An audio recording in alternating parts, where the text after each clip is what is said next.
It's Josh from Thousand Echoes, and today I'm here with a truth bomb for you. The truth is, you don't need expensive gear or a fancy recording studio in order to make your songs sound more pro. And of course, I've learned this lesson the hard way.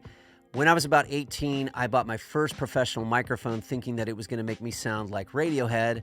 And of course it didn't. It just sounded like the same GarageBand disaster that I had been creating before. That said, after 32 years of writing songs and landing over 200 syncs in TV, film, and ads, I've cracked the code on what really separates amateur songs from the pros. It's not your gear, it's not your plugins, and it's not your mixing chops, even though those things can help. I want to talk about 4 fundamental principles that make your song sound more professional. These are the elements that I've identified that can take your songs from cringeworthy to chartworthy if you're doing it right. I want to kick things off with a question. Ever listen to your song and say, wow, this sounds terrible. Like, what am I even doing? I shouldn't be writing songs. That was me, of course, in my 20s, and that's everybody who's ever tried to write songs. I used to pile on every guitar riff, every synth pad that I could into one single song. Lots of vocals, lots of stacks. I thought more was better. I was looking for this wall of sound. Then one day I was working with a good friend of mine